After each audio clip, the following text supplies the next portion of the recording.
Commerce അച്ചീവേഴ്സിൻ്റെ പുതിയൊരു ക്ലാസ്സിലേക്ക് സ്വാഗതം. ഇന്നത്തെ ക്ലാസ്സിൽ നമ്മൾ ഉൾപ്പെടുത്തിയിരിക്കുന്നത് മെത്തഡോളജി ആൻഡ് പേഴ്സ്പെക്റ്റീവ്സിൻ്റെ ബാക്കി പോർഷനാണ് ഉൾപ്പെടുത്തിയിരിക്കുന്നത്.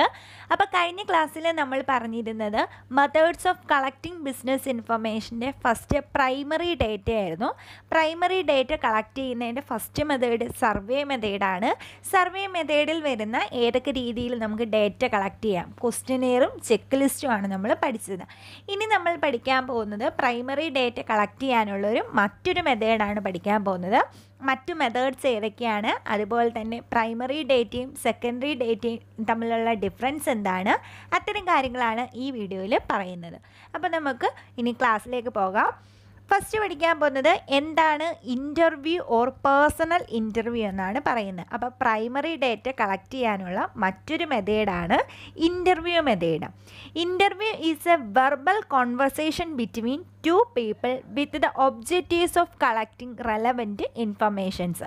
നമ്മളൊക്കെ ഒരുപാട് ഇൻ്റർവ്യൂസ് കണ്ടിട്ടുണ്ട്, സെലിബ്രിറ്റീസിൻ്റെ ഇൻ്റർവ്യൂസ് കണ്ടിട്ടുണ്ട്, അങ്ങനെ പല രീതിയിലുള്ള ഇൻ്റർവ്യൂസ് കണ്ടിട്ടുണ്ട്. അപ്പോൾ ഇൻ്റർവ്യൂ എന്താണ്? രണ്ട് വ്യക്തികൾ തമ്മിലുള്ള, രണ്ടോ അതിലധികമോ വ്യക്തികൾ തമ്മിലുള്ള ഒരു കോൺവെർസേഷനാണ് ഇൻ്റർവ്യൂ അല്ലെങ്കിൽ പേഴ്സണൽ ഇൻ്റർവ്യൂ എന്ന് പറയുന്നത്. അപ്പോൾ അവർ തമ്മിൽ ഒന്നീ പേഴ്സണലായിട്ടുള്ള കാര്യങ്ങൾ ഡിസ്കസ് ചെയ്യും, അല്ലെ പ്രൊഫഷണൽ കാര്യങ്ങളായിരിക്കും ഡിസ്കസ് ചെയ്യുന്നത്. അപ്പോൾ ഇതെന്താണ്? ഒരു verbal conversation between two people with the objectives of collecting relevant informations. Relevant informations collect ചെയ്യാനുള്ള ഒരു മെത്തേഡാണ് പേഴ്സണൽ ഇൻ്റർവ്യൂ എന്ന് പറയുന്നത്.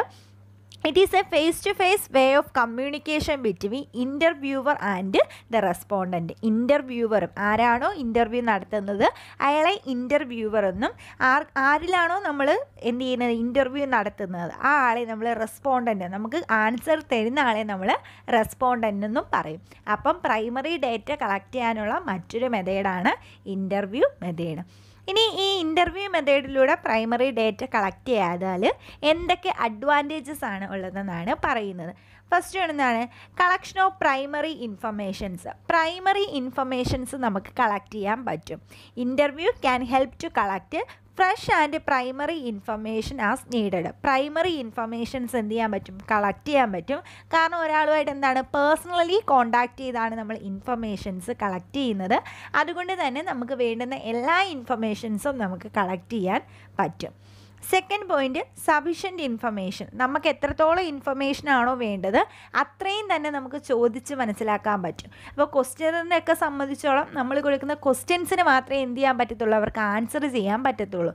പക്ഷേ ഇൻ്റർവ്യൂ മെത്തേഡ് ആണെങ്കിൽ നമുക്ക് അവർ പറയുന്നത് സാറ്റിസ്ഫൈഡ് അല്ലെങ്കിൽ അതിൽ നിന്ന് തന്നെ നമുക്ക് എന്ത് ചെയ്യാൻ പറ്റും, ക്വസ്റ്റ്യൻസ് ചോദിച്ച് സാറ്റിസ്ഫൈഡ് ആവുന്നവരെയൊക്കെ എന്ത് ചെയ്യാൻ പറ്റും, ഇൻഫർമേഷൻസ് കളക്ട് ചെയ്യാൻ പറ്റും. അതുകൊണ്ട് തന്നെ എന്താണ്, സഫിഷ്യൻറ്റ് ഇൻഫർമേഷനാണ്. Third point, time saving. നമുക്ക് എന്ത് ചെയ്യാൻ പറ്റും, ടൈം സേവിങ് ആണ് പറയാം. Interview can help to save time to select best suitable candidate. അപ്പോൾ ക്വസ്റ്റ്യനെയർ നമ്മൾ എല്ലാവർക്കും എന്ത് ചെയ്യാണ്, സപ്ലൈ ചെയ്യാണ്, എന്നിട്ട് എല്ലാവരും എന്ത് ചെയ്യാണ്, ഫില്ല് ചെയ്തിട്ട് നമുക്ക് തരികയാണ്. പക്ഷേ ഇൻ്റർവ്യൂ മെത്തേഡിൽ നമുക്ക് ബെസ്റ്റായിട്ട് തോന്നുന്നവരെ നമ്മൾ തന്നെ എന്ത് ചെയ്യാണ്, സെലക്ട് ചെയ്ത് നേരിട്ട് ഇൻഫർമേഷൻസ് കളക്ട് ചെയ്യണം. അപ്പോൾ നമുക്ക് എല്ലാവരിലേക്കും ഇങ്ങനെ എത്തേണ്ടി വരുന്നില്ല. അതുകൊണ്ട് തന്നെ ഇതെന്താണെന്ന് പറയാം, ഒരു ടൈം സേവിങ് പ്രോസസ്സാണെന്ന് പറയാം. നെക്സ്റ്റ് പോയിന്റ് വന്നിരിക്കുന്നത് selection of suitable candidate.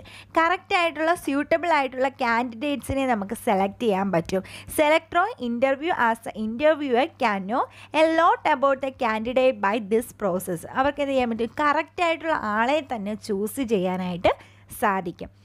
Fifth point, development of relationship. ആ ഇൻ്റർവ്യൂവറും റെസ്പോണ്ടൻറ്റും തമ്മിൽ നല്ലൊരു റിലേഷൻഷിപ്പ് ക്രിയേറ്റ് ചെയ്യാൻ പറ്റും. കാരണം അവരെന്താണ് നല്ല രീതിയിൽ സംസാരിച്ച് പേഴ്സണലിയും പ്രൊഫഷണലിയും കാര്യങ്ങൾ അന്വേഷിക്കുന്നത് കൊണ്ട് തന്നെ അവർ തമ്മിലൊരു നല്ലൊരു റിലേഷൻഷിപ്പ് ഉണ്ടാവും. അത് ഡേറ്റ കളക്ട് ചെയ്യാനുള്ള സൗകര്യവും അതുപോലെ തന്നെ ഡേറ്റ കൂടുതൽ കളക്ട് ചെയ്യാനുള്ളൊരു രീതിയുമാണ് എന്ത്, ഇൻ്റർവ്യൂ മെത്തേഡ് എന്ന് പറയുന്നത്. നെക്സ്റ്റ് പോയിൻറ്റ്, റെക്ടിഫിക്കേഷനോ മിസ് അണ്ടർസ്റ്റാൻഡിങ്. അതായത് അവർ തമ്മിലൊരു നല്ലൊരു ധാരണയുണ്ടായിരിക്കും. തെറ്റിദ്ധാരണ വല്ലതും ഉണ്ടെങ്കിൽ അത് തിരുത്താൻ പറ്റും. മിസ് അണ്ടർസ്റ്റാൻഡിങ് ഒക്കെ ഒഴിവാക്കാൻ പറ്റും. കറക്റ്റ് ഇൻ്റർവ്യൂവർ ചോദിക്കുന്ന ചോദ്യത്തിന് തന്നെ റെസ്പോണ്ടൻറ്റിനെ കറക്റ്റായിട്ട് ആൻസർ ചെയ്യാൻ പറ്റുമെന്നും അതുപോലെ തന്നെ റെസ്പോണ്ടൻറ്റിൻ്റെ ആൻസർ കറക്റ്റായിട്ട് ക്ലിയർ ആയിട്ട് മനസ്സിലാക്കാനും ഇൻ്റർവ്യൂവറിന് സാധിക്കും. അടുത്ത point less costly. It is less costly than other methods of data gathering. മറ്റ് മെത്തേഡുകളെ നോക്കുമ്പോൾ, മറ്റ് മെത്തേഡുകളുമായി ഒന്ന് കമ്പയർ ചെയ്ത് നോക്കുമ്പോൾ ഇൻ്റർവ്യൂ മെത്തേഡിന് കോസ്റ്റ് കുറവാണെന്നാണ് പറയുന്നത്. Next point increasing knowledge. Any interview increase the knowledge of both the interviewer and interview. അതായത് ആദ്യം interview ചെയ്യുന്ന ഒരാളായിരിക്കത്തില്ല പിന്നീട് എന്ത് ചെയ്യുന്നത്, അയാൾക്ക് ഒരുപാട് മാറ്റങ്ങൾ വരും. ആദ്യത്തെ അയാളുടെ ഇൻ്റർവ്യൂ പോലെ ആയിരിക്കത്തില്ല പിന്നീടുള്ള ഒരാളെ അയാൾ ഇൻ്റർവ്യൂ നടത്തുന്നത്. കാരണം ഓരോ ഇൻ്റർവ്യൂവിലും അയാളുടെ എക്സ്പീരിയൻസ് കൂടുകയാണ്, അയാൾ ചോദിക്കേണ്ട ചോദ്യങ്ങൾ പോരാ. ഇപ്പോൾ ഒരു ടീച്ചർ ആദ്യത്തെ ക്ലാസ്സിൽ പഠിപ്പിക്കുന്ന പോലെ ആവണമെന്നില്ല പിന്നെ പഠിപ്പിക്കുന്നത്. കാരണം എന്താ, ആദ്യത്തെ ക്ലാസ്സിൽ നിന്ന് ഒരു എക്സ്പീരിയൻസ് കിട്ടുകയാണ്. അപ്പോൾ പിന്നെയുള്ള ക്ലാസ്സുകൾ എന്താണ്, ആ എക്സ്പീരിയൻസ് വെച്ച് എന്ത് ചെയ്യാണ്, പഠിപ്പിക്കുകയാണ്. അപ്പോൾ ക്ലാസ്സിന് എന്തുണ്ടാവും, ഒരു ബെറ്റർ ആയിട്ടുള്ള രീതിയിലായിരിക്കും ക്ലാസ്സുകൾ പോകുന്നത്. Next point in depth analyse. അതായത് ആഴത്തിലിറങ്ങി അനലൈസ് ചെയ്യാൻ പറ്റും. ഒരാളുടെ കാര്യങ്ങൾ ആഴത്തിലിറങ്ങി മനസ്സിലാക്കാനും ഡീറ്റെയിൽഡ് ആയിട്ടുള്ള ഇൻഫർമേഷൻസ് എന്ത് ചെയ്യും കിട്ടും, അതിലൂടെ കിട്ടും. അതായത് അയാളുടെ ആറ്റിറ്റ്യൂഡ്, ഫീലിങ്സ്, ഒപ്പീനിയൻ, ഇതെല്ലാം പറ്റി നമുക്ക് ഇൻ ഡെപ്ത് ആയിട്ടുള്ളൊരു ഇൻഫർമേഷൻ ആയിരിക്കും കിട്ടുന്നത്. ഇത്രയാണ് ഇതിൻ്റെ അഡ്വാൻറ്റേജസ് ആയിട്ട് പറയുന്നത്. അപ്പോൾ എന്തൊക്കെയാണ് പറഞ്ഞിരിക്കുന്നത്, collection of primary informations collect ചെയ്യാൻ പറ്റും, സഫിഷ്യൻ്റ് ആയിട്ടുള്ള ഇൻഫർമേഷൻസ് ആയിരിക്കും, അതുപോലെ തന്നെ ടൈം സേവിങ് ആണ്, selection of suitable candidate, development relationship develop ചെയ്യാൻ പറ്റും, rectification of miss understanding, less costly, increasing knowledge, അതുപോലെ തന്നെ ഇൻ ഡെപ്ത് അനലൈസിസ്. ഇനി എന്തൊക്കെയാണ് അതിൻ്റെ ഡിസഡ്വാൻറ്റേജസ്? ഫസ്റ്റ് പറയുന്നത് ടൈം കൺസ്യൂമിങ് ആണ്. അതായത് it is A time consuming process and complicated methods and involve high cost. ആദ്യം നമ്മൾ അഡ്വാൻറ്റേജസ് ആയിട്ട് പറഞ്ഞത് മറ്റ് മെത്തേഡുകളെ കമ്പയർ ചെയ്യുമ്പം ഇതെന്താണ്, കുറച്ച് കോസ്റ്റ് കുറവാണ്. പക്ഷേ എന്നാലും ഇതെന്താണ്, ഒരു കോസ്റ്റ്ലി പ്രോസസ്സാണ്. കാരണം ഇൻ്റർവ്യൂ നടത്തുന്നവരെയൊക്കെ നേരിട്ട്, ഇപ്പോൾ സെലിബ്രിറ്റീസിനെയൊക്കെ ഇൻ്റർവ്യൂ നടത്തുമ്പോൾ എന്താണ്, നല്ല റെമ്യൂണറേഷൻ അവർക്ക് കൊടുക്കേണ്ടി വരും. അങ്ങനെ കുറച്ച് റെമ്യൂണറേഷൻ കൊടുക്കേണ്ടതും അതുപോലെ തന്നെ ടൈം സ്പെൻഡ് ചെയ്യേണ്ടതൊക്കെ ഒരു പ്രോസസ്സാണ്. അതുകൊണ്ട് തന്നെ ഇൻ്റർവ്യൂ മെത്തേഡ് അല്ലെ പേഴ്സണൽ ഇൻ്റർവ്യൂ എന്താണ്, ഒരു ടൈം കൺസ്യൂമിങ് പ്രോസസ്സാണ്. Next point no records. In the cases of interview there is no record or evidence of details. എന്ത് ചെയ്യുന്നില്ല, ഒരു റെക്കോർഡില്ല. കാരണം അവർ നമുക്ക് എഴുതി തരുന്നില്ല. ചില ഇൻ്റർവ്യൂസ് നമ്മൾ എന്ത് ചെയ്യും, ഇൻഫർമേഷൻസ് കളക്ട് ചെയ്യാനുള്ള ഇൻ്റർവ്യൂ അല്ല, ഇൻ്റർവ്യൂവർ തന്നെ എന്ത് ചെയ്യുമായിരിക്കും, എഴുതിയെടുക്കുകയോ വല്ലതും ആയിരിക്കും. ഇപ്പോഴാണ് ഈ എന്താണ് ടി വിയിലൂടെയൊക്കെ ഇൻ്റർവ്യൂ നടത്തുന്നത്. അപ്പം നേരത്തെ ഉള്ള ഇൻഫർമേഷൻസ് ഒക്കെ എന്ത് ചെയ്യാണ്, ജസ്റ്റ് എഴുതിയെടുക്കുകയാണ്. അയാൾ പറഞ്ഞതായിട്ട് നമുക്കൊരു റെക്കോർഡില്ല. അപ്പോൾ അങ്ങനത്തുള്ള റെക്കോർഡില്ലാത്ത പ്രോബ്ലംസൊക്കെ ഒരു എവിഡൻസ് ഇല്ലാതെയൊക്കെ ആവുന്നതാണ്. Next one chances of bias. അതായത് ഇൻ്റർവ്യൂ നടത്തുന്നവർക്ക് എന്ത് ചെയ്യാൻ പറ്റും, കൈകടത്തൽ നടത്താൻ പറ്റും, ബയാസ് ഉണ്ടാക്കാൻ പറ്റും. ഇത് interviewer may be bias the response of the client. അയാളുടെ രീതിയിൽ അയാൾക്ക് ക്വസ്റ്റ്യനുകളിലെ വളച്ചൊടിക്കാൻ പറ്റും. അങ്ങനെ അയാൾക്ക് എന്ത് ചെയ്യാൻ പറ്റും, ഇൻ്റർവ്യൂ നടത്താൻ സാധിക്കും. Requirement of skill. ലാസ്റ്റ് പോയിൻ്റാണ് റിക്വയർമെൻറ്റ് ഓഫ് സ്കില്ല്. ഇൻ്റർവ്യൂ ആരാണോ നടത്തുന്നത് അയാൾക്ക് നല്ല സ്കില്ലുണ്ടെങ്കിൽ മാത്രമേ ഇൻ്റർവ്യൂ കണ്ടക്ട് ചെയ്യാനായിട്ട് പറ്റത്തുള്ളൂ. അപ്പോൾ ഇത്രയാണ് പേഴ്സണൽ ഇൻ്റർവ്യൂ, അതിൻ്റെ അഡ്വാൻറ്റേജസും ഡിസഡ്വാൻറ്റേജസും. പേഴ്സണൽ ഇൻ്റർവ്യൂ എന്ന് പറഞ്ഞാൽ ഒരു ഫേസ് ടു ഫേസ് ഇൻട്രാക്ഷനാണ്. ഡേറ്റ കളക്ട് ചെയ്യാനുള്ള ഒരു ബെസ്റ്റ് മെത്തേഡാണ് പേഴ്സണൽ ഇൻ്റർവ്യൂ എന്ന് പറയുന്നത്. അതിൻ്റെ മൂന്നാമത്തെ മെത്തേഡാണ് ഒബ്സർവേഷൻ മെത്തേഡ്. അപ്പോൾ ഒബ്സർവേഷൻ മെത്തേഡ് എന്ന് പറയുന്നത്, observation method is a techniques used for getting information about the various things around by observing those things and process related to those things are drawn a meaningful conclusions. Observation method എന്ന് പറഞ്ഞാൽ ഒരു വ്യക്തിയെക്കുറിച്ച് നമ്മൾ informations collect ചെയ്യുന്നത്, ആരാണോ information collect ചെയ്യുന്നത് അയാളെ observe ചെയ്യുകയാണ്. അയാളോട് ക്വസ്റ്റ്യൻസോ അല്ലെങ്കിൽ മറ്റുള്ളവരോടോ ക്വസ്റ്റ്യൻസ് ഒന്നും ചോദിക്കുന്നില്ല. അയാളുടെ ഭാവങ്ങളിൽ നിന്നും അതുപോലെ തന്നെ അയാളുടെ ആറ്റിറ്റ്യൂഡിൽ നിന്നും ബിഹേവിയറിൽ നിന്നുമൊക്കെ അയാളുടെ ഇൻഫർമേഷൻ എന്താണ്, അയാളെക്കുറിച്ചുള്ള ഇൻഫർമേഷൻസ് നമ്മൾ കളക്ട് ചെയ്യുന്നതിനെയാണ് നമ്മൾ ഒബ്സർവേഷൻ മെത്തേഡ് എന്ന് പറയുന്നത്. നമ്മളെല്ലാം ഒബ്സർവ്ഡ് ആണ്. ഓരോ കാര്യത്തെ പറ്റിയും ഓരോ ആൾക്കാരെക്കുറിച്ച് അറിയുന്നതിലൊക്കെ എന്താണ്, നമ്മൾ ഒബ്സർവ് ചെയ്ത് കാര്യങ്ങൾ കണ്ടെത്തും. അപ്പോൾ ആ ഒരു മെത്തേഡാണ് ഒബ്സർവേഷൻ മെത്തേഡ് എന്ന് പറയുന്നത്. നമ്മൾ ക്വസ്റ്റ്യൻസ് ചോദിക്കുന്നതോ ഒന്നുമില്ല, അല്ലാതെ തന്നെ ഒരാളെ മനസ്സിലാക്കിക്കൊണ്ട്, ഒരാളെ കണ്ട് മനസ്സിലാക്കിക്കൊണ്ട് തന്നെ ഇൻഫർമേഷൻസ് കളക്ട് ചെയ്യുവാണെങ്കിൽ അതിനെയാണ് നമ്മൾ ഒബ്സർവേഷൻ മെത്തേഡ് എന്ന് പറയുന്നത്. It is not just seeing things but it is carefully watching things and try to understand them in depth. ഒരാളെ കാണുന്നത് കൊണ്ട് നമ്മൾ തീരുമാനങ്ങൾ എടുക്കുകയല്ല, അയാളെക്കുറിച്ച് എന്ത് ചെയ്യാണ്, ഡീറ്റെയിൽഡ് ആയിട്ട് മനസ്സിലാക്കുകയാണ്. ഒബ്സർവ് ചെയ്ത് ഡീറ്റെയിൽഡ് ആയിട്ട് മനസ്സിലാക്കി ഒരു ഡെപ്തായിട്ട് അണ്ടർസ്റ്റാൻഡ് ചെയ്യുന്നതിനെയാണ് നമ്മൾ ഒബ്സർവേഷൻ മെത്തേഡ് എന്ന് പറയുന്നത്. അടുത്ത മെത്തേഡ് ഫോക്കസ് ഗ്രൂപ്പ് ഇൻ്റർവ്യൂ ആണ്.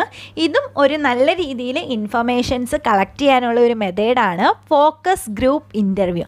ആ വേർഡിൽ തന്നെ ഉണ്ട്, ഒരു ഗ്രൂപ്പ് രീതിയിലായിരിക്കും ഇൻ്റർവ്യൂ കണ്ടക്ട് ചെയ്യുന്നത്, അതല്ലെങ്കിൽ ഇൻഫർമേഷൻസ് കളക്ട് ചെയ്യുന്നത്.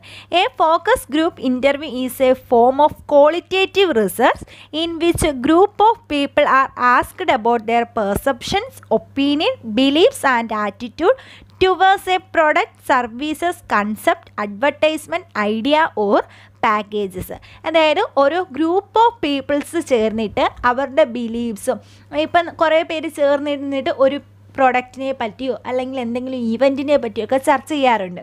അപ്പോൾ അങ്ങനെ അത്തരത്തിൽ ചർച്ച ചെയ്ത് ഇൻഫർമേഷൻസ് കളക്ട് ചെയ്യുന്നതിനെയാണ് നമ്മൾ ഫോക്കസ് ഗ്രൂപ്പ് ഇൻ്റർവ്യൂ എന്ന് പറയുന്നത്. ഇപ്പോൾ ഒരു പ്രൊഡക്റ്റിനെ കുറിച്ച് കുറേ പേരിരുന്നിട്ട് ഒരു പ്രൊഡക്റ്റിനെ കുറിച്ച് ചർച്ച ചെയ്യുകയാണ്. ഈ പ്രൊഡക്റ്റ് എങ്ങനെയുണ്ട്, ഈ പ്രൊഡക്റ്റിൻ്റെ കളറ് കൊള്ളാവോ അല്ലെങ്കിൽ സ്മെല്ല് കൊള്ളാവോ, ഇങ്ങനെ ഇരുന്ന് നമ്മൾ എന്ത് ചെയ്യുകയാണ്, ഇൻഫർമേഷൻസ് കളക്ട് ചെയ്യുകയാണ്. അതിനെയാണ് നമ്മൾ ഫോക്കസ് ഗ്രൂപ്പ് ഇൻ്റർവ്യൂ മെത്തേഡ് എന്ന് പറയുന്നത്. അവരെന്ത് ചെയ്യണം, ഒരു ഫ്രീ ടോക്കാണ്, അല്ലാതെ ഇൻ്റർവ്യൂ ആയിട്ടൊന്നുമല്ല. അവർ തന്നെ എന്ത് ചെയ്യാണ്, അവരുടെ അഭിപ്രായങ്ങളും നിർദ്ദേശങ്ങളും ഒക്കെ പറയുകയാണ്. യൂഷ്വലി 10 പീപ്പിൾസ് ആയിരിക്കും അതിലുണ്ടായിരിക്കുന്നത്. 10 പേരെങ്കിലും ഉള്ള ഒരു ഗ്രൂപ്പിലായിരിക്കും ഇതൊക്കെ ചർച്ച ചെയ്യുന്നത്. They may also be asked to try a new product or sometimes react to a particular show or film they have just viewed. ഒന്നെങ്കിൽ അവരൊരു പ്രൊഡക്റ്റിനെ പറ്റിയായിരിക്കും, ഒരു പുതിയ പ്രൊഡക്റ്റിനെ പറ്റിയായിരിക്കും പറയുന്നത്, അല്ലെങ്കിൽ അവർ അന്ന് കണ്ട ഒരു സിനിമയെ പറ്റിയോ അല്ലെങ്കിൽ അന്നിറങ്ങിയ എന്തെങ്കിലും മറ്റ് പ്രൊഡക്റ്റുകളെ പറ്റിയോ അങ്ങനെയുള്ള ഒരു ഷോയെക്കുറിച്ചോ. ഇപ്പം ഒരുപാട് ചാനലൊക്കെ ഷോ നടത്തി, അപ്പോൾ ഈ ഷോയെക്കുറിച്ച്, സീരിയലുകളെ കുറിച്ച് ചർച്ച ചെയ്യാറുണ്ട്. അപ്പോൾ ഇങ്ങനെയുള്ള ചർച്ചയെല്ലാം ഒരു ഇൻഫർമേഷനിലേക്കാണ് എത്തുന്നത്. അതായത് ഇവരുടെ ബിഹേവിയർ ഒക്കെ എങ്ങനെയാണെന്ന് നമ്മൾ എന്ത് ചെയ്യാൻ പറ്റും, മനസ്സിലാക്കാൻ പറ്റും. അതിൽ നിന്ന് ഇൻഫർമേഷൻസ് കളക്ട് ചെയ്യുകയാണെങ്കിൽ അതിനെയാണ് ഫോക്കസ് ഗ്രൂപ്പ് ഇൻ്റർവ്യൂ മെത്തേഡ് എന്ന് പറയുന്നത്. അപ്പോൾ ഓക്കെ ആണല്ലോ. എന്താണ്, ഒരു ഗ്രൂപ്പ് ഓഫ് പീപ്പിൾസിൽ നിന്ന് നമ്മൾ ഇൻഫർമേഷൻസ് കളക്ട് ചെയ്യാണ്. അവർ ആസ് യൂഷ്വൽ ടോക്കിൽ നിന്നാണ് നമ്മൾ ഇൻഫർമേഷൻ കളക്ട് ചെയ്യുന്നത്. അങ്ങനെ ഇൻഫർമേഷൻ കളക്ട് ചെയ്താൽ അതിനെയാണ് ഫോക്കസ് ഗ്രൂപ്പ് ഇൻ്റർവ്യൂ മെത്തേഡ് എന്ന് പറയുന്നത്. ഇതിൻ്റെ അഡ്വാൻറ്റേജസ് പറഞ്ഞിട്ടുണ്ട്. എന്താണ്, this method is useful to collect quick and reliable informations. പെട്ടെന്ന് ക്വിക്കും അതുപോലെ തന്നെ റിലയബിൾ ആയിട്ടുള്ള ഇൻഫർമേഷൻസ് ആയിരിക്കും, വിശ്വസിക്കാൻ കഴിയുന്ന ഇൻഫർമേഷൻസ് ആയിരിക്കും കിട്ടുന്നത്. Next, in this method large group of people's R interviewed at one time. അതായത് നമ്മൾ ഒരാളിൽ നിന്ന് ഇൻഫർമേഷൻസ് കളക്ട് ചെയ്യുന്നതിന് പകരം ഗ്രൂപ്പ് ഓഫ് പീപ്പിളിൽ നിന്നാണ് നമുക്ക് എന്ത് ചെയ്യുന്നത്, ഇൻഫർമേഷൻ കിട്ടുന്നത്. ഒരു ഗ്രൂപ്പ് ഓഫ് പീപ്പിളിനെ ഇൻ്റർവ്യൂ നടത്തിയായിരിക്കും ഇൻഫർമേഷൻ കിട്ടുന്നത്. അതുകൊണ്ട് തന്നെ ഇതെന്താണ്, ഒരു കോസ്റ്റ് എഫക്റ്റീവ് ആണ്, അതുപോലെ തന്നെ ടൈം കൺസ്യൂമിങ് ആണ്. Next point, moderator can interact with the participants. അതിനൊരു മോഡറേറ്റർ കാണുമല്ലോ എല്ലാ കാര്യങ്ങളും നിയന്ത്രിക്കുന്നത്. അങ്ങനെയല്ല, ഒരു ഇൻഫർമേഷൻ ഒരു ഗ്രൂപ്പിൽ ഒരു ചർച്ച നടത്തുമ്പോൾ അതിനെ കോർഡിനേറ്റ് ചെയ്യുന്ന ഒരു ആൾ കാണും. അപ്പോൾ അയാൾക്കും ഇതിനകത്ത് ഇൻട്രാക്ട് ചെയ്ത് അഭിപ്രായങ്ങൾ പറയാൻ സാധിക്കും. Next point, it is an inexpensive and fast method of acquiring valuable data. പണച്ചിലവില്ലാതെ വളരെ വേഗത്തിൽ ഇൻഫർമേഷൻസ് കളക്ട് ചെയ്യാൻ പറ്റുന്ന ഒരു മെത്തേഡാണ് focus group interview method. Next point, informants can build the answer of others. ഇൻഫർമൻസിന് എന്ത് ചെയ്യാൻ പറ്റും, ഒരു ആൻസേഴ്സ് ബിൽഡ് ചെയ്യാൻ പറ്റും, കുറച്ചുകൂടെ ഇൻഫർമേഷൻസ് എന്ത് ചെയ്യാൻ പറ്റും, ക്രിയേറ്റ് ചെയ്യാനായിട്ട് സാധിക്കും. അപ്പോൾ ഇത്രയാണ് പ്രൈമറി ഡേറ്റ കളക്ട് ചെയ്യാനുള്ള മെത്തേഡ്. ഫസ്റ്റ് മെത്തേഡ് പഠിച്ചത് സർവേ മെത്തേഡായിരുന്നു. Second personal interview method. Third one questionnaire മെത്തേഡല്ല, observation method. Last one focus group interview method. ഇത്രയാണ് പ്രൈമറി ഡേറ്റാസ് കളക്ട് ചെയ്യാനുള്ള മെത്തേഡ്. അപ്പോൾ പ്രൈമറി ഡേറ്റ എന്താണെന്ന് അറിയാലോ, ഫസ്റ്റ് ഹാൻഡ് ഇൻഫർമേഷനാണ്. ഡേറ്റ നേരിട്ട് കളക്ട് ചെയ്യുന്നതിനെയാണ് നമ്മൾ പ്രൈമറി ഡേറ്റ എന്ന് പറയുന്നത്. ഇനി എന്താണ് സെക്കൻഡറി ഡേറ്റ, ഏതൊക്കെ തരത്തിലുള്ള സെക്കൻഡറി ഡേറ്റയാണ് ഉള്ളത്? അപ്പോൾ സെക്കൻഡറി ഡേറ്റ എന്ന് പറഞ്ഞാൽ എന്താണ്, സെക്കൻഡ് ഹാൻഡ് ഇൻഫർമേഷനെയാണ് നമ്മൾ സെക്കൻഡറി ഡേറ്റ എന്ന് പറയുന്നത്. Are those data which have already been collected by some other person and have already passed through the statistical machines at least once. എന്താണ്, ഓൾറെഡി കളക്ട് ചെയ്ത ഒരു ഡേറ്റയെ പിന്നെയും നമ്മൾ യൂസ് ചെയ്യുകയാണെങ്കിൽ അതിനെയാണ് നമ്മൾ സെക്കൻഡറി ഡേറ്റ എന്ന് പറയുന്നത്. ഓൾറെഡി കളക്ട് ചെയ്ത് പ്രൈമറി ഡേറ്റയായിട്ട് ഓൾറെഡി പ്രൈമറി മെത്തേഡ്സൊക്കെ ഉപയോഗിച്ച് ക്വസ്റ്റ്യനെയറും അതുപോലെ തന്നെ ഇൻ്റർവ്യൂ മെത്തേഡൊക്കെ ഉപയോഗിച്ച് കളക്ട് ചെയ്ത ഡേറ്റയെ പിന്നെയും നമ്മൾ പ്രോസസ്സിലൂടെ യൂസ് ചെയ്യുകയാണെങ്കിൽ അതിനെയാണ് നമ്മൾ സെക്കൻഡറി ഡേറ്റ എന്ന് പറയുന്നത്. അപ്പോൾ സെക്കൻഡറി ഡേറ്റ രണ്ട് രീതിയിലാണുള്ളത്. പബ്ലിഷ്ഡ് സോഴ്സും ഉണ്ട്, അൺപബ്ലിഷ്ഡ് സോഴ്സും ഉണ്ട്. 2 മാർക്കിനൊക്കെ what are the published source of secondary data ഏതൊക്കെയാണെന്നൊക്കെ ചോദിക്കാം. അപ്പോൾ പബ്ലിഷ്ഡ് സോഴ്സും അൺപബ്ലിഷ്ഡ് സോഴ്സും ആണ്. പബ്ലിഷ്ഡ് സോഴ്സ് ഓൾറെഡി പബ്ലിഷ് ചെയ്ത് വെച്ചിരിക്കുന്നതാണ്. അതിന് ഫസ്റ്റ് എക്സാമ്പിൾ തന്നിരിക്കുന്നത് ഒഫീഷ്യൽ പബ്ലിക്കേഷനോ central, state and local governments ആണ്. അവർ സെൻട്രൽ ഗവൺമെൻറ്റോ സ്റ്റേറ്റ് ഗവൺമെൻറ്റോ ലോക്കൽ ഗവൺമെൻറ്റോ ഒക്കെ പബ്ലിഷ് ചെയ്യുന്നത്. ഒഫീഷ്യൽ പബ്ലിക്കേഷനോ foreign government or international bodies. ഒന്ന് പറഞ്ഞത് സ്റ്റേറ്റ് ഗവൺമെൻറ്റും ലോക്കൽ ഗവൺമെൻറ്റും ഒക്കെ പബ്ലിഷ് ചെയ്യുന്നത്. സെക്കൻഡ് പറഞ്ഞിരിക്കുന്നത് ഫോറിൻ ഗവൺമെൻറ് അല്ലെങ്കിൽ ഇൻ്റർനാഷണൽ ബോഡീസൊക്കെ പബ്ലിഷ് ചെയ്യുന്ന ഇൻഫർമേഷൻസ്. നെക്സ്റ്റ് പറഞ്ഞിരിക്കുന്നത് report and publication of trade associations, chamber of commerce, bankers, cooperative society, trade unions. ഈ പറഞ്ഞിരിക്കുന്നവരൊക്കെ എന്ത് ചെയ്യുന്നുണ്ട്? ഓരോ ഇൻഫർമേഷൻസ് പബ്ലിഷ് ചെയ്യുന്നുണ്ട്. പിന്നെ ടെക്നിക്കൽ ട്രേഡ് ജേണൽസിലും ന്യൂസ് പേപ്പറിലും ഒക്കെ വരുന്നതായിട്ടുള്ളത്. പിന്നെ report submitted by economics research സ്കോളേഴ്സൊക്കെ, റിസർച്ച് ചെയ്യുന്നവരൊക്കെ അവരുടെ ഇൻഫർമേഷൻസ് എന്ത് ചെയ്യും? അവർ കളക്ട് ചെയ്ത ഡേറ്റാസ് പബ്ലിഷ് ചെയ്യും. ഇത്രയാണ് പബ്ലിഷ്ഡ് സോഴ്സ് വരുന്നത്. പബ്ലിഷ്ഡ് സോഴ്സ് എന്ന് പറഞ്ഞാൽ ഒന്നുമില്ല, ഓൾറെഡി എവിടെയെങ്കിലും ഇൻഫർമേഷൻസ് പബ്ലിഷ് ചെയ്തിട്ടുണ്ടായിരിക്കും. ഒന്നുകിൽ ന്യൂസ് പേപ്പറിലോ അല്ലെങ്കിൽ ജേണലിലോ എന്തെങ്കിലും മാഗസീനിലൊക്കെ പബ്ലിഷ് ചെയ്ത ഇൻഫർമേഷൻ ആയിരിക്കും പിന്നെ നമ്മൾ ഡേറ്റ ആയിട്ട് യൂസ് ചെയ്യുന്നതെങ്കിൽ അതിനെയാണ് നമ്മൾ സെക്കൻഡറി ഡേറ്റ എന്ന് പറയുന്നത്. ഓക്കെ, ഇനി അൺപബ്ലിഷ്ഡ് സോഴ്സാണ്. അൺപബ്ലിഷ്ഡ് സോഴ്സ് എന്ന് പറയുന്നത് unpublished sources are data are varied such as material may be found with scholar and research workers. ഇതെന്താണ്? ഒരു പ്രൈവറ്റ് നേച്ചർ ആയിരിക്കും. അവർ ഇതുവരെ എങ്ങും പബ്ലിഷ് ചെയ്തിട്ടില്ലെങ്കിൽ അതിനെയാണ് നമ്മൾ അൺപബ്ലിഷ്ഡ് സോഴ്സസ് എന്ന് പറയുന്നത്. പക്ഷേ ഇതും എന്താണ്? സെക്കൻഡറി ഡേറ്റയാണ്. കാരണം ഓൾറെഡി ആരോ എന്ത് ചെയ്തിട്ടുണ്ട്? കളക്ട് ചെയ്ത് വെച്ച ഇൻഫർമേഷനാണ്. അവരത് പബ്ലിഷ് ചെയ്തില്ല എന്നേ ഉള്ളൂ. പക്ഷേ എന്നാലും അത് എന്ത് ഡേറ്റ തന്നെയാണ്? ഓൾറെഡി കളക്ട് ചെയ്ത ഡേറ്റയാണ്. അതുകൊണ്ട് തന്നെ അത് പിന്നെ നമ്മൾ യൂസ് ചെയ്താൽ അത് സെക്കൻഡറി ഡേറ്റ ആയിട്ടാണ് കണക്കാക്കുന്നത്. ഇതുവരെ നമ്മൾ പഠിച്ചത് പ്രൈമറി ഡേറ്റയും സെക്കൻഡറി ഡേറ്റയും എന്താണ്, പ്രൈമറി ഡേറ്റ കളക്ട് ചെയ്യാനുള്ള മെത്തേഡ്സ് ഏതൊക്കെയാണ്, അതുപോലെ തന്നെ സെക്കൻഡറി ഡേറ്റ ഏതൊക്കെ ടൈപ്സ് ആണെന്നൊക്കെയാണ് പഠിച്ചത്. അപ്പോൾ ഇനി നമ്മൾ പഠിക്കാൻ പോകുന്നത് ഇമ്പോർട്ടൻ്റ് ആയിട്ടുള്ളൊരു കാര്യമാണ് distinction between primary data and secondary data. Primary ഡേറ്റയും സെക്കൻഡറി ഡേറ്റയും തമ്മിലുള്ള വ്യത്യാസം 2 മാർക്കിനും അതുപോലെ തന്നെ 4 മാർക്കിനും ചോദിക്കാൻ പറ്റിയൊരു ക്വസ്റ്റ്യൻ ആണ്. അപ്പോൾ എന്തൊക്കെയാണ് പ്രൈമറി ഡേറ്റയും സെക്കൻഡറി ഡേറ്റയും തമ്മിലുള്ള വ്യത്യാസം? ഫസ്റ്റ് വൺ മീനിങ് തന്നെ തുടങ്ങാം. പ്രൈമറി ഡേറ്റ എന്താണ്? ഫസ്റ്റ് ഹാൻഡ് ഇൻഫർമേഷൻ ആണ്, ഒറിജിനൽ ക്യാരക്ടറാണ്. സെക്കൻഡറി ഡേറ്റയോ ഓൾറെഡി കളക്റ്റഡ് ആണ് ബൈ സം അതർ പേഴ്സൺസ്. മറ്റാരോ കളക്ട് ചെയ്ത് വെച്ച ഡേറ്റയാണ് നമ്മൾ സെക്കൻഡറി ഡേറ്റ എന്ന് പറയുന്നത്. നെക്സ്റ്റ് പോയിൻ്റ് നേച്ചറാണ്. പ്രൈമറി ഡേറ്റ എന്താണ്? ഒരു റോ മെറ്റീരിയലാണ്. കാരണം എന്ന് വെച്ചാൽ നമ്മൾ കളക്ട് ചെയ്തതേ ഉള്ളൂ, പ്രോസസ്സിംഗ് ഒന്നും നടന്നില്ല. അതുകൊണ്ട് തന്നെ പ്രൈമറി ഡേറ്റ എന്ന് പറയുന്നത് ഒരു റോ മെറ്റീരിയലാണ്.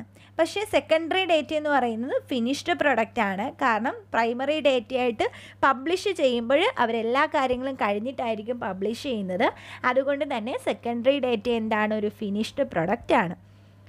തേർഡ് വൺ എന്ന് പറഞ്ഞാൽ കൺവേർഷൻ ആണ്. Primary data after use become secondary data. Primary ഡേറ്റയെ നമ്മൾ യൂസ് ചെയ്ത് കഴിഞ്ഞാൽ പിന്നെ അതെന്തായിട്ട് മാറും? സെക്കൻഡറി ഡേറ്റയായിട്ട് മാറും. കാരണം ഫസ്റ്റ് ഹാൻഡ് ഇൻഫർമേഷൻ ആണെങ്കിൽ മാത്രമേ അതെന്താവൂ? പ്രൈമറി ഡേറ്റ ആവൂ. പക്ഷേ secondary data cannot be converted into primary data. Secondary ഡേറ്റയെ ഒരു കാരണവശാലും നമുക്ക് എന്താക്കി മാറ്റാൻ കഴിയില്ല? പ്രൈമറി ഡേറ്റയാക്കി മാറ്റാൻ കഴിയില്ല. നെക്സ്റ്റ് വൺ ചേഞ്ച് ഇൻ ഷേപ്പാണ്. പ്രൈമറി ഡേറ്റ എന്താണ്? ചേഞ്ച് ഇൻ ഷേപ്പിൽ എന്ത് ചെയ്യും? മാറ്റം വരുത്തും. കാരണം പ്രൈമറി ഡേറ്റ ഏത് രീതിയിൽ വേണമെങ്കിലും നമുക്ക് എന്ത് ചെയ്യാൻ പറ്റും? സെക്കൻഡറി ഡേറ്റ ആയിട്ട് യൂസ് ചെയ്യാൻ പറ്റും. ബട്ട് സെക്കൻഡറി ഡേറ്റ എന്ന് പറയുന്നത് it is used without any change in shape. അതിലൊരു മാറ്റവും വരുത്താതെ തന്നെ നമുക്ക് സെക്കൻഡറി ഡേറ്റ യൂസ് ചെയ്യാൻ കഴിയും. നെക്സ്റ്റ് പോയിൻ്റ് കോസ്റ്റ് ഇൻവോൾവ് ആണ്. പ്രൈമറി ഡേറ്റയ്ക്കാണ് മോർ ടൈമും അതുപോലെ തന്നെ മണിയും വേണ്ടത്. കാരണം എന്താണ്? നേരിട്ട് ഇൻഫർമേഷൻസ് കളക്ട് ചെയ്യാണ്. പക്ഷേ സെക്കൻഡറി ഡേറ്റ എന്ന് പറയുന്നത് ലെസ് മണി ആൻഡ് ടൈമാണ്. കാരണം എന്താണ്? ഓൾറെഡി കളക്ട് ചെയ്ത് വെച്ച ഡേറ്റയാണ് നമ്മൾ യൂസ് ചെയ്യുന്നത്. അടുത്തതെന്ന് പറയുന്നത് പ്രിക്വേഷൻസ് ആണ്. Primary data requires more precaution at the time of collection but less at the time of use. Primary data collect ചെയ്യുന്ന സമയത്ത് നമുക്ക് ഒരുപാട് പ്രിക്വേഷൻസ് എടുക്കണം, കാരണം നമ്മൾ നേരിട്ടാണ് ഡേറ്റ കളക്ട് ചെയ്യുന്നത്. പക്ഷേ അത് യൂസ് ചെയ്യുന്ന സമയത്ത് പ്രിക്വേഷൻസിൻ്റെ ആവശ്യമില്ല, കാരണം നമ്മൾ തന്നെ കളക്ട് ചെയ്ത ഡേറ്റ ആയതുകൊണ്ട് തന്നെ കറക്റ്റായിട്ട് അതിൻ്റെ കാര്യങ്ങൾ നമുക്കറിയാം. അതുകൊണ്ട് തന്നെ നല്ല രീതിയിൽ അത് യൂസ് ചെയ്യാൻ കഴിയും. പക്ഷേ secondary data less precaution at the time of collection. Collect ചെയ്യുന്ന സമയത്ത് നമുക്ക് പ്രിക്വേഷൻസ് എടുക്കേണ്ട കാര്യമില്ല, കാരണം എന്താണ്, ഓൾറെഡി കളക്ട് ചെയ്ത് വെച്ച ഡേറ്റയാണ്. അത് നമ്മൾ എന്ത് ചെയ്യുന്നതേ ഉള്ളൂ, യൂസ് ചെയ്തെന്നേ ഉള്ളൂ. പക്ഷേ അത് യൂസ് ചെയ്യുന്ന ടൈമിൽ എന്ത് വേണം, കുറച്ചുകൂടെ എന്ത് ചെയ്യണം, അനലൈസ് ചെയ്യണം. അനലൈസ് ചെയ്ത് പ്രിക്വേഷൻസ് എടുത്തതിന് ശേഷം മാത്രമേ നമ്മളത് യൂസ് ചെയ്യാൻ പാടുള്ളൂ. കാരണം നമുക്കതിനെക്കുറിച്ച് ഡീറ്റെയിൽഡ് ആയിട്ടൊന്നും അറിയത്തില്ല, വേറെ ആരോ കളക്ട് ചെയ്ത ഡേറ്റയാണ്. അതുകൊണ്ട് നല്ല രീതിയിൽ മനസ്സിലാക്കിയതിന് ശേഷം മാത്രമേ സെക്കൻഡറി ഡേറ്റ യൂസ് ചെയ്യാൻ പറ്റൂ.